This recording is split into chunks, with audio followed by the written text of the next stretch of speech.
السلام عليكم ورحمة الله تعالى وبركاته. داودياشا قيمها قدرلتا إيا قاياها إلا قمدلو ميلو البواد جوكتالو حيلو هودي دي كلا لهي وقتيقو هايدي ولاك سلادو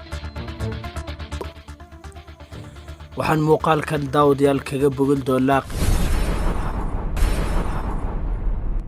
قصة قوشة نيكا لغو مقعابة هيلري فود oo ah aasaasaha shirkadda gawaarida ee Ford waa shirkad gawaarideeda caalamka oo idil laga wada sito waana shirkad qani ka ah sheegitaan ka waran haddii lagu dhaho shirkadda sidaasi ah waxa aasaasay nin beer fali jiray marla ahaa makaanig ay oolyo ka buuxi jirtay dharkiisa gawaarida la hoosgeli jiray Henry Ford waxa uu dhalasho ahaan ka soo jeedaa dalka Mareykanka waxaana markii uu soo gaaray xilligii dhalinyarada uu isaga tagay magaaladii uu ku noolaa isaga oo markaasi aaday beer uu aabihii lahaa si uu uga shaqeysto halkaasi ayuu la muddo markaa ka soo shaqeynayay marka aad eegto dadka guulaha ka gaaray nolosha waa kuwa aan hal meel kaliya ku ekaan oo meelo fara badan ka soo shaqeeyay waxyaabo badan la soo tijaabiyay markii uu magaalada ku soo laabtay Ford waxa uu ka shaqo bilaabay geerish makiinadaha lagu hagaajiyo isaga oo waqtiga ugu soo haro saacadihiisa shaqada ee geerishka ahaa nin sameeya saacadaha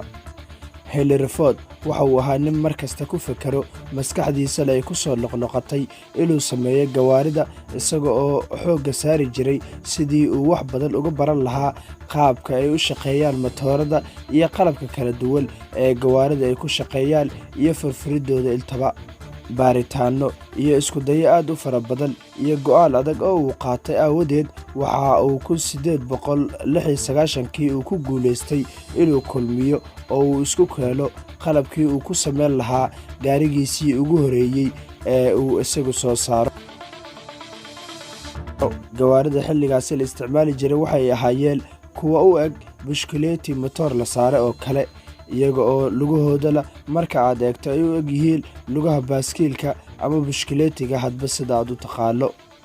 Henry inkastoo uu dadaalay qarash fara badan uu ka soo galay gaarigiisii ugu horeeyay waxa xusub mudan in xilligaas uusan lahayn shirkad isaga gaar u ah oo uu u shaqeynayay shirkadda nalalka ee Thomas Edison oo ah ninkii hindisay nalalka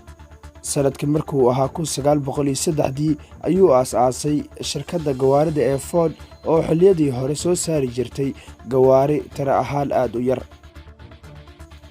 gawaarida ay shirkadda soo saari jirtay waxaa ka mid ahaa kuwa loo yaqaan Model A iyo sidoo kale gawaarida tartamada lagu galo iyada oo ay ka shaqeyn jireen shaqaale aad u kooban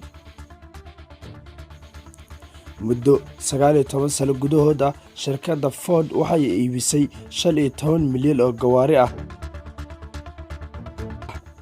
hadallada xigmadda leh ee uu ninka yiri waxaa ka mid ahaa dadka inta badan waxay isku dayaan ka warwareegitaanka mushkiladda inta ay isku dayi lahaayeen xalinteeda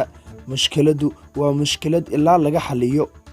inta aan ka warwareega lahayn mushkiladda waxaa ilala gudboon inaan wajahno iskula daylo in xalkeeda aanu helno ayuu yiri Mr Ford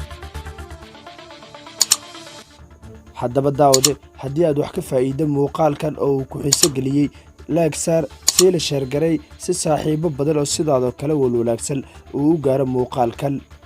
mahadsanid